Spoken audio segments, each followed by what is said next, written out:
আগের দিন দেখেছিলে তোমরা, আমরা সকালবেলা বেরিয়েছিলাম, খাওয়া দাওয়া করেছিলাম, তারপরে একটা স্যান্ড আর্ট পার্কে গেছিলাম, মানে মিউজিয়ামে গেছিলাম, সরি। তো সেখানে তোমরা দেখেছিলে, তো তারই ভিডিওর পার্টটা সেদিনকেই আমরা আরও এক জায়গায় গেছিলাম, সেখানটায় তোমাদেরকে চলো নিয়ে যাই। তো চলো ভিডিওটা ইন্ট্রো দিয়ে নিই। হে এভরিওয়ান, গুড মর্নিং, কেমন আছো সবাই? আশা করি সবাই ভালো আছো, আমরাও খুব খুব খুব ভালো আছি। তো চলো নতুন একটা সকালের সাথে নতুন একটা ব্লগের সাথে দিনটাকে আজকে শুরু করা যাক। তো আমরা আজকে যেই মন্দিরটায় যাচ্ছি, তো চলো সেটার পিকচার তোমাদেরকে শেয়ার করলাম, দেখে নাও। এটা হচ্ছে উড়িষ্যার কোনারক মন্দির। তো আমরা এখন ওই মন্দিরের দিকেই রওনা দিয়েছি। তো চলো যেতে যেতে তোমাদের সাথে কিছু শেয়ার করা যাক কথা। মন্দিরটা ঐতিহাসিক কিছু গুরুত্বপূর্ণ কথা তোমাদের সাথে আমি শেয়ার করি। এটি হচ্ছে ওড়িশা কোনারক মন্দির। এটি 1300 শতাব্দীতে নির্মিত হয়েছিল। ভারতের ওড়িশা রাজ্যের পুরী জেলার কোনার্ক শহরে অবস্থিত এটি। বিশ্বাস করা হয় যে মন্দিরটি 1255 খ্রিস্টাব্দে পূর্ববঙ্গ রাজবংশের প্রথম নরসিংহদেব এটি নির্মাণ করেছিলেন। কোণার্কের এই সূর্য মন্দিরটিকে কোণার্ক সান টেম্পলও বলা হয়। 1300 শতকের একটি হিন্দু ধর্মীয় মন্দির, যা ভারতের উড়িষ্যা রাজ্যে অবস্থিত। এটি পুরী জেলার কোণার্ক নামক স্থানে পুরী শহর থেকে প্রায় 35 কিলোমিটার 22 মাইল উত্তর পূর্বে বঙ্গোপসাগরের তীরে অবস্থিত। মন্দিরটি পূর্ব গঙ্গা রাজবংশের প্রথম নরসিংহদেব কর্তৃক নির্মিত হয়েছিল। ধারণা করা হয় প্রায় 1250 খ্রিস্টাব্দে এটি সূর্য দেবতাকে উৎসর্গিত। এই মন্দিরটি সান টেম্পল বা ব্ল্যাক প্যাগোডা নামেও কিন্তু পরিচিত। আগেই বললাম, ভারতের উড়িষ্যার পুরী জেলার উপকূলরেখায় অবস্থিত। পুরী শহর থেকে প্রায় 35 কিলোমিটার 22 মাইল উত্তর পূর্বে কোণার্কে অবস্থিত। 1300 শতাব্দীর একটি হিন্দু মন্দির। মন্দিরটি 1250 খ্রিস্টাব্দের দিকে পূর্ব গঙ্গা রাজবংশের রাজা প্রথম নরসিংহদেবের নামে কিন্তু নির্মিত। এটি হিন্দু ওড়িশার স্থাপত্যের শীর্ষস্থান। হিন্দু সূর্যদেব সূর্যকে উৎসর্গিত এটি কলিঙ্গ স্থাপত্য এবং শৈল্পিক উৎকর্ষতার শীর্ষস্থান প্রতিফলিত করে। মন্দির কমপ্লেক্সের অবশিষ্টাংশে 100 ফুট 30 মিটার উঁচু একটি রথের মতো দেখতে পাওয়া যায়, যার বিশাল চাকা এবং ঘোড়া রয়েছে। সবই পাথর দিয়ে খোদাই করা। একসময় 200 ফুট 61 মিটার এরও বেশি উঁচু। মন্দিরের বেশিরভাগ অংশই এখন ধ্বংসস্তূপে পরিণত হয়েছে। বিশেষ করে অভয়ারণ্যের ওপরে অবস্থিত বিশাল শিকারা টাওয়ার একসময় এটি মণ্ডপের চেয়ে অনেক উঁচুতে ছিল। যেসব কাঠামো এবং উপাদান টিকে আছে সেগুলো তাদের জটিল শিল্পকর্ম, মূর্তিতত্ত্ব এবং থিমগুলির জন্য বিখ্যাত, যার মধ্যে রয়েছে কামুক কাম এবং মিথুন দৃশ্য সূর্য দেবালয় নামে পরিচিত। এটি ওড়িশার স্থাপত্য শৈলী বা কলিঙ্গ স্থাপত্যের একটি ক্লাসিক চিত্র। কোণার্ক মন্দির ধ্বংসের কারণ স্পষ্ট নয় এবং এখনও বিতর্কের উৎস। তত্ত্বগুলির মধ্যে রয়েছে প্রাকৃতিক ক্ষতি থেকে শুরু করে পঞ্চদশ থেকে সপ্তদশ শতাব্দীর মধ্যে মুসলিম সেনাবাহিনী কর্তৃক বেশ কয়েকবার মন্দিরটি ধ্বংস করার সময় ইচ্ছাকৃতভাবে ধ্বংস করা পর্যন্ত। 1676 সালের প্রথম দিকে ইউরোপীয় নাবিকদের বিবরণে এই মন্দিরটিকে কালো প্যাগোডা বলা হতো, কারণ এটি দেখতে একটি বিশাল স্তরযুক্ত টাওয়ারের মতো ছিল, যা কালো দেখাতো। একইভাবে পুরীর জগন্নাথ মন্দিরকে সাদা প্যাগোডা বলা হতো। উভয় মন্দিরই বঙ্গোপসাগরের নাবিকদের জন্য গুরুত্বপূর্ণ নিদর্শন হিসেবে কাজ করত। বর্তমানে যে মন্দিরটি বিদ্যমান তা ব্রিটিশ ভারত যুগের প্রত্নতাত্ত্বিক দলগুলির সংরক্ষণ প্রচেষ্টার মাধ্যমে আংশিকভাবে পুনরুদ্ধার করা হয়েছিল। 1984 সালে ইউনেস্কোর বিশ্ব ঐতিহ্যবাহী স্থান ঘোষণা করা হয়। এটি হিন্দুদের জন্য একটি প্রধান তীর্থস্থান হিসেবে রয়ে গেছে, যারা প্রতি বছর ফেব্রুয়ারি মাসে চন্দ্রভাগা মেলার জন্য এখানে সমাবেত হয়। ভারতীয় সাংস্কৃতিক ঐতিহ্যের প্রতি এর গুরুত্ব বোঝাতে 10 টাকার ভারতীয় মুদ্রার নোটের বিপরীত দিকে কোণার্ক সূর্য মন্দির চিত্রিত করা হয়েছে। তো কিছুটা তোমাদেরকে গল্প করে আমি শোনালাম কিছুটা, আর পুরো ভিডিওটা দেখতে থাকো, স্কিপ করো না, পুরো ভিডিওটা আমার সঙ্গে থেকো, তাহলে আমি পুরো হিস্ট্রিটা তোমাদেরকে বলবো। যেতে যেতে রাস্তায় আমরা কাজু গাছ দেখতে পেয়েছিলাম, আর এই যে কাজু ফল তুলে নিয়েছি, মাথার যে ডগার ওটা কাজু। এটা কি নদী নাকি না সমুদ্র? এটা মোহনা। মোহনা? হ্যাঁ, সমুদ্র নয়, এটা মোহনা। সমুদ্র নয়, নদীর নাম। তো ওইদিকে মোহনা ওপাশের সমুদ্র।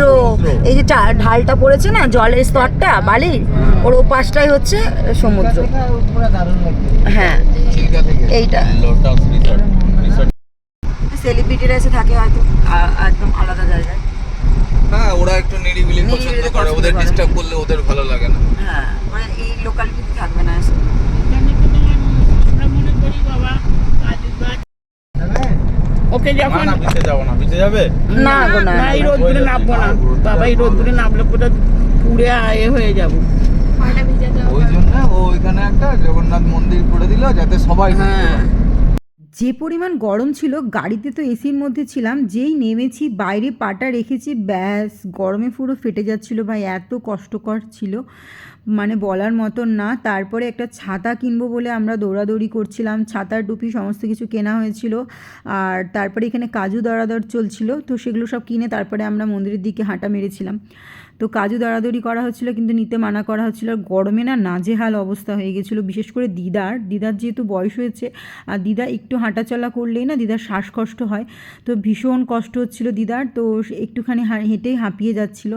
আর এখানে দেখতে পেয়ে গেছি আমরা টুপি আর ছাতার দোকান, তো ঢুকে পড়েছি টুপি নেব বলে। এর আগেও আমরা দীঘা গিয়ে টুপি কিনে রেখেছিলাম, সেটা ওখানে ওই বাড়িতেই আমার আলমারিতেই পড়ে রয়েছে, সেটা আর আমি নিয়ে বেরোনি, নিয়ে আসলে বেশ ভালোই হতো, নিয়ে ওটা নিয়ে পর আর এক্সট্রা করে কিনতে হতো না, কিন্তু আবার ক্যারি করব এই কারণে আর কি নিয়ে আসা হয়নি। তো এইগুলো সব দেখছিলাম, দেখতে দেখতে দিদাকে একটা ছাতা কিনে দেওয়া হয়েছে, কারণ দিদা রোদ্দুরে হাঁটলে ভীষণ কষ্ট হবে, তার জন্য যেহেতু ওনাকে নিয়ে আসা হয়েছে, ওনার দায়িত্বটা পুরোপুরি আমাদেরই, যাতে ওনার কোনো কষ্ট না হয় সেটাও দেখার দায়িত্ব আমাদের। তো এখানে নানান ধরনের হাতের কারুকার্য দেখতে পাচ্ছিলাম, বেশ নানান ধরনের হাতে তৈরি পুতুল, নারকেল ছোবড়া থাকে না, নারকেল ছোবড়া দিয়ে নানান ধরনের পুতুল তৈরি করা, কেউ হাতি তৈরি করেছে, কেউ ময়ূর তৈরি করেছে, নানান ধরনের জিনিসপত্র ছিল, তো সেগুলোই দেখছিলাম দেখতে দেখতে, আর রোদ্দুরের মধ্যে হয়ে গেছিলো নাজেহাল অবস্থা। তো চলো এবার টুকটুক করে যাওয়া যাক, তারপরে ভিডিওটা আমি কন্টিনিউ তোমাদের সাথে কথা বলবো এবং কি তার সমস্তটা খুলে বলবো। তো চলো ভিডিওটা দেখতে থাকো আর সঙ্গে থাকো, আর কেমন লাগছে ভিডিও শেষে আমাকে কমেন্টে জানিও অবশ্যই। আর এখানে আমরা গোলা নিয়ে নিয়েছি, গোলা খাচ্ছি এখন, বরফ গোলা। তো চলো বরফ গোলাটা খেয়ে নিয়ে তারপরে মাথা ঠান্ডা করে তারপরে আমরা মন্দিরের ভেতরে ঢুকবো। তো চলো দেখতে থাকো, সঙ্গে থাকো।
কোনার্ক সূর্য মন্দির মধ্যযুগীয় ঐতিহ্যের অনন্য এক নিদর্শন। ইংরেজিতে বলা হয় সান টেম্পল বা সোলার টেম্পল। বাংলায় আমাদের কাছে সূর্য মন্দির হিসেবে পরিচিত। সভ্যতার সূচনালগ্ন থেকেই মানুষ সূর্যের উপাসক ছিল, তাই সূর্য দেবতাকে সন্তুষ্ট করতে তার জন্য মানুষ তৈরি করেছে শত শত উপাসনালয়। সূর্য দেবতার উপাসনার নিমিত্তে তৈরি এসব মন্দিরকেই বলা হয় সূর্য মন্দির। সূর্য মন্দিরের অস্তিত্বের প্রমাণ পাওয়া যায় খ্রিস্টের জন্মের কয়েক হাজার বছর পূর্ব থেকেই।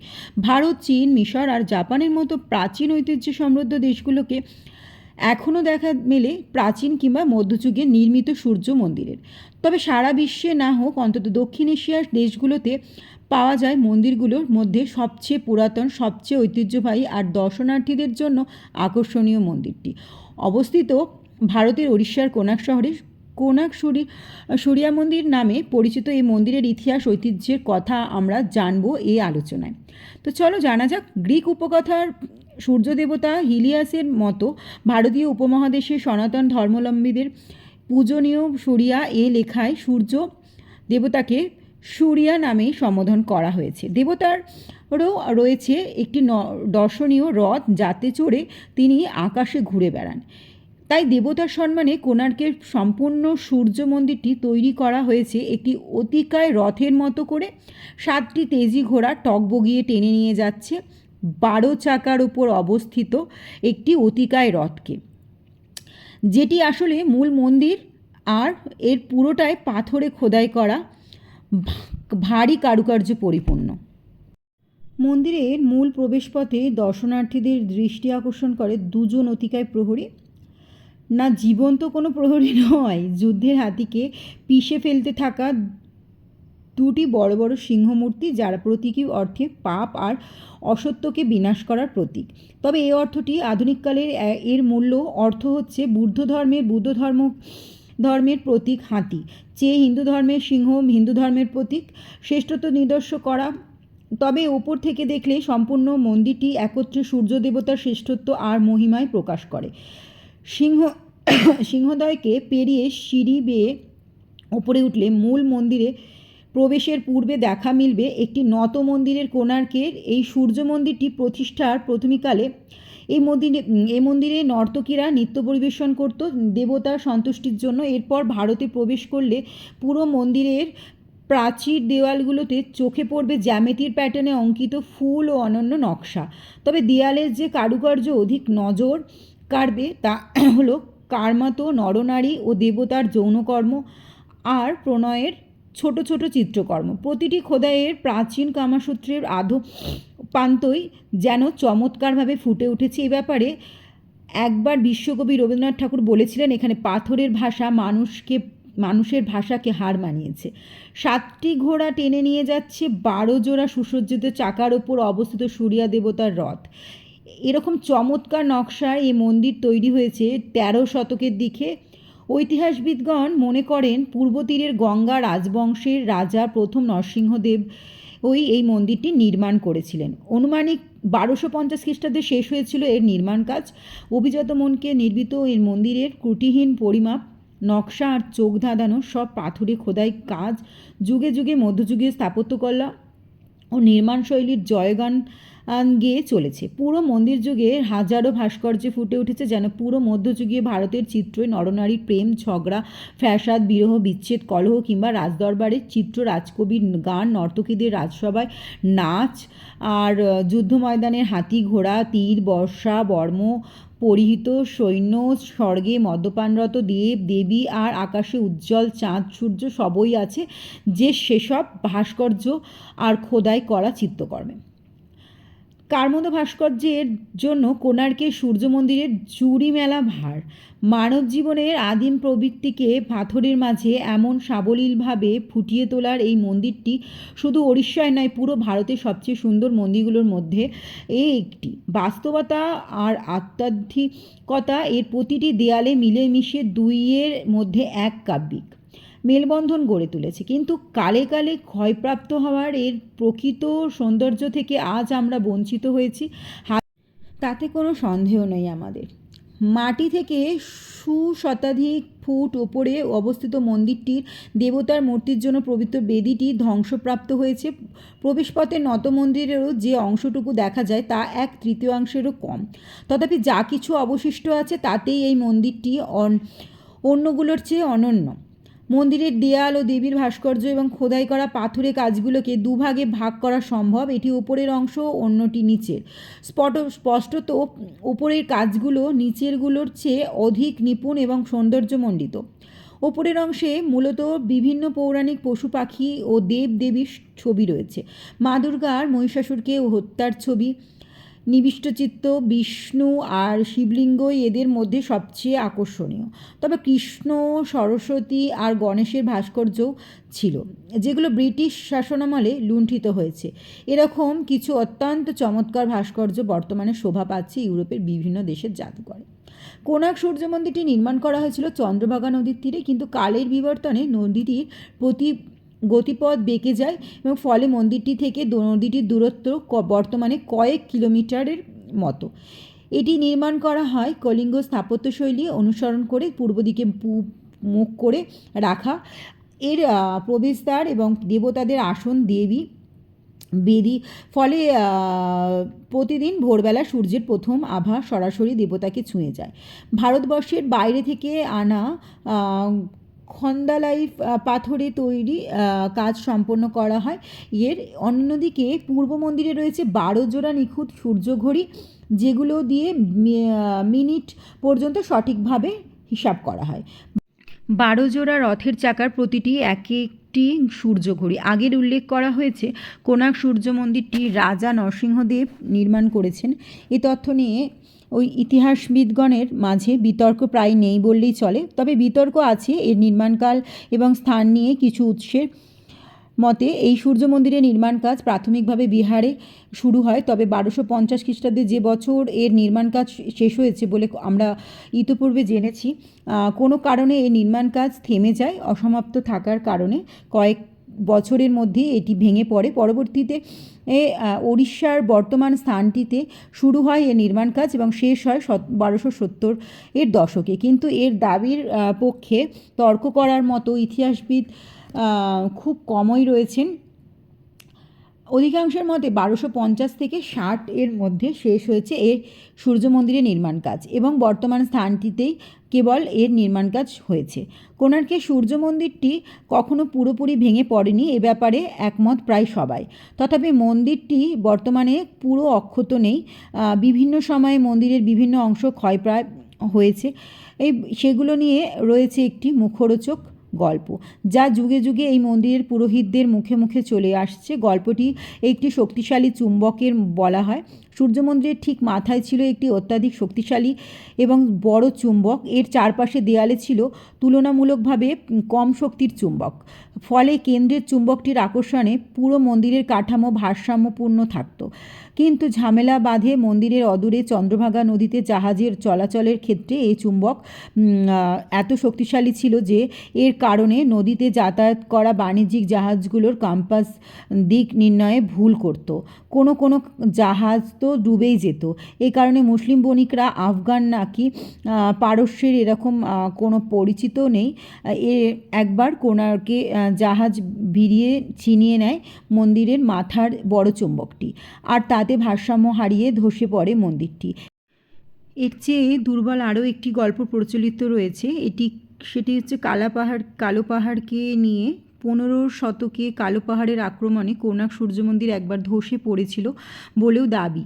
একটি ছোট অংশের কোণার্ক সূর্য মন্দির কেবল একটি মন্দির নয়, এটি রাজপ্রাসাদের যেমন ভিন্ন ভিন্ন কাজের জন্য ভিন্ন ভিন্ন ভবন থাকে, তেমনি এখানে একাধিক মন্দির ও স্থাপনা ছিল, যেগুলোর ধ্বংসাবশেষ এখনও দেখতে পাওয়া যায়। তো চলো, স্টোরিটা অনেক বড়, বললে আজকে শেষ করা যাবে না। কোনো আর এক সময় আবার যদি যাই, কিছুটা স্টোরি তোমাদের সাথে আমি আবার শেয়ার করব। তো এখন দুপুরবেলা আমরা বাড়ি ফিরে খাওয়া দাওয়া চালাচ্ছি। এখন সবাই খাওয়া দাওয়া করছি। তো খুব সিম্পল খাবার দাবার ছিল আজকের আমাদের মেনুতে, তো সেগুলো এখন খেয়ে নেব। তো চলো ফটাফট খেয়ে নিই, তারপর তোমাদের সাথে নয় কথা বলবো। দিদারও শরীরটা ভালো লাগছে না, কারণ অনেকটা রোদ্দুরে যাওয়া আসা করেছে, আবার অতটা গাড়ি করে গেছে। আমরা বাড়ি গিয়ে একদম গা হাত পা ধুয়ে ফ্রেশ হয়ে নিয়েছিলাম, তারপরে আবার এসেছিলাম। বর তো জামা কাপড় ছেড়েছিল। আর এখন সন্ধেবেলা, তো একটু নিচে যাচ্ছি দিদাকে নিয়ে, তারপর ঘুরে ঠুরে এসে দিদা কিছু কেনাকাটা করবে, তো সেগুলো কেনাকাটা করে চলে আসবো। এসে এখন আমরা চলে এসেছি খাওয়া দাওয়া করতে। দিদা আর নিচে আসবে না বললো, দিদার খাবারটা ওপরে নিয়ে যাব আমরা, তার জন্য আলাদা করে তুলে রাখলাম, আর আমরা চারজনে নিচে চলে এসেছিলাম খাওয়া দাওয়া করতে। তো চলো, ভিডিওটা কেমন লাগলো অবশ্যই আমাকে কমেন্টে জানিও। ভিডিওটা আজকে এখানেই শেষ করলাম। সকলে ভালো থেকো, সুস্থ থেকো, টাটা।